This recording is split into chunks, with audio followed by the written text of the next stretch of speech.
जय श्री राम, जय श्री कृष्ण। आप सभी दर्शकों को बहुत-बहुत आभार। आज आप बात करेंगे ज़मीन में गड़ा हुआ धन के बारे में कैसे पता लगाएँ। ज़मीन में गड़ा हुआ धन के बारे में पता लगाने के आपको प्रयोग बताएँगे, न कि आपको तांत्रिक विधि बताएँगे, न कि आपको तांत्रिक विद्या के चक्कर में आना है। आप अपने घर पर भी इस ऐसे प्रयोग करके अपने घर के आस-पास ज़मीन में गड़ा हुआ धन के बारे में जानकारी प्राप्त कर सकते हो। तो हम आपको ऐसे 5 प्रयोग बताएँगे, एक ही नहीं 5 प्रयोग बताएँगे, ज़मीन में दबा हुआ धन अपने घर के आस-पास या अपने खेत के आस-पास या अपने अड़ोस-पड़ोस में ज़मीन में दबा हुआ धन। आपको शंका है कि हमारे खेत या हमारे घर के आस-पास पुराने ज़माने में गड़ा हुआ धन हो सकता है, तो आप इन प्रयोगों का आप प्रयोग कर सकते हैं। शास्त्र अनुसार ये बताए गए हैं पुराने ज्ञान के अनुसार, तो हम आपको आज बताने वाले हैं, आप हमारे साथ जुड़े रहें। ज़मीन में गड़ा हुआ धन की आपको शंका है यदि हमारे वही जिस ज़मीन में इधर या छोटा-सा प्रयोग हम बताएँगे आपको। आपको 5 प्रयोग बताएँगे आज। तो पहला प्रयोग है, सबसे पहले तो आप राई का प्रयोग कर सकते हैं। दूसरा प्रयोग है धतूरे की जड़ का प्रयोग है, वो भी बताएँगे, आप हमारे साथ जुड़े रहें। और तीसरा प्रयोग है हल्दी के पानी का छिड़काव, वो भी बहुत विस्तार से बताएँगे। और चौथा प्रयोग है नीम की पत्ती का प्रयोग। और पाँचवाँ है सूखा हुआ नारियल।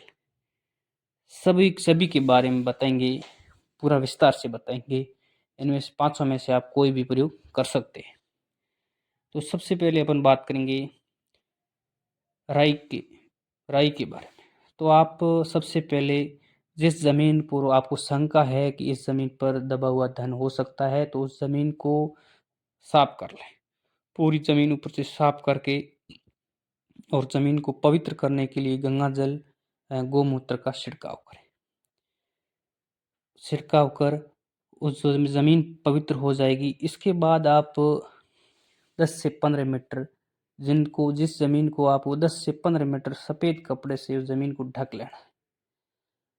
या कपड़ा लो या सफ़ेद तिरपाल लो, सफ़ेद तिरपाल या सफ़ेद कपड़े से उस ज़मीन को 10 से 15 मीटर कपड़े से उसको ढक लेना है।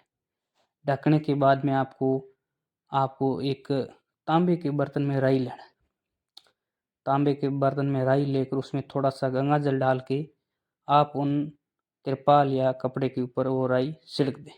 छिड़कने के बाद में आप लगभग आधे घंटे बाद में आपको राई को देखना है कि राई फूट गई है या जैसी की वैसी है। यदि राई फूट गई है तो वहाँ धन होने की संभावना है, क्योंकि वो धन की इतना तप होता है कि राई और धन के तप से फूट जाती है। तो ये फूट जाती है तो वहाँ धन होने की संभावना है। ये पहला प्रयोग है। और दूसरे प्रयोग के बारे में बताएँगे धतूरे की जड़। तो धतूरे की जड़ वाला प्रयोग भी आपको बताएँगे। उनमें धतूरे की जड़ अपने सिर में शंका, सिर में शिखा, जो सोटी बोलते हैं कई, जो अपने सिर में होती है ना, उस सोटी को यदि गाँठ दी है तो वो गाँठ खोल के धतूरे की जड़ उखाड़ना है और उसमें गंगा जल और गोमूत्र से साफ करना। साफ करके वो जड़ को अपने छोटे-छोटे टुकड़े करके अपने मुँह में रखना है। मुँह में रखने के बाद में अपन को जिस घर के आस-पास या खेत जिसमें अपन को संभावना है कि यह धन हो सकता है, वहाँ अपन को वो धतूरे की जड़ का टुकड़ा मुँह में रख कर घूमना है। और जिस जगह धन होने की आशंका है उसी जगह घूमना है। और जहाँ अपन को खड़ा रहकर अंतर ध्यान करना है, तो वहाँ ज़मीन में अंदर गड़ा हुआ धन अपन को दिखाई देने की शक्ति प्राप्त होगी धतूरे की जड़ को मुँह में रखने के बाद में। अब आपको हम तीसरा प्रयोग बता रहे हैं, जो हल्दी की पानी का है। आप हमारे साथ जुड़े रहें। और तीसरा प्रयोग बताने जा रहे हैं हल्दी की पानी। आप अपने एक तांबे का बर्तन लें, उनमें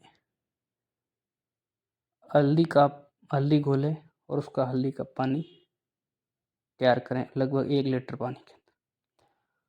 और जहाँ आपको धन की संभावना है या आशंका है, उन जगह वो पानी छिड़काव कर दें। आपको आधा घंटा रुकना है। जिस जगह ज़मीन पर वो पानी छिड़काव किया है वो ज़मीन यदि लाल हो गई है तो धन की संभावना है, यदि लाल नहीं हुई है तो धन की संभावना नहीं। चौथा प्रयोग हम बताएंगे नीम की पत्ती का प्रयोग। नीम की पत्ती का प्रयोग है, नीम की पत्ती मुंह में डालकर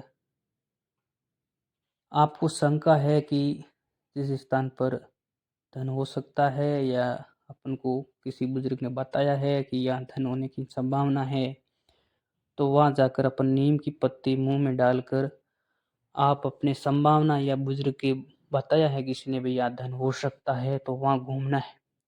तो नीम की पत्ती हमेशा कड़वी होती है, ये सभी को पता है, नीम की पत्ती कड़वी होती है, परंतु जहाँ धन है उसके ऊपर अपन घूमेंगे तो नीम की पत्ती मीठी हो जाएगी। ये बुजुर्गों का बताया हुआ मार्गदर्शन है और संभावना है ये जहाँ तक सच है। और पांचवा प्रयोग आप जुड़े रहिए, बताएंगे हम आपको सूखा नारियल। सूखा नारियल है वो अपने हथेली में लेना है और उन पे थोड़ा गंगा जल डाल के उनको शुद्ध करके हथेली में रखना है और घूमना है। जहाँ अपन को धन की संभावना है वहाँ घूमना है, तो वहाँ नारियल अपने तिरछा रखना है हथेली में और वो धन और पानी दोनों में भी खड़ा हो सकता है, परंतु जहाँ धन है वहाँ नारियल गिर जाएगा, पानी में खड़ा होगा। ये आपको विशेष कर ध्यान रखना है। ये 5 प्रयोग बताए हैं, इस प्रयोगों के अनुसार आप अपने आसपास या बुजुर्गों के बताए अनुमान के यहाँ धन है वहाँ आप ढूंढ सकते हो।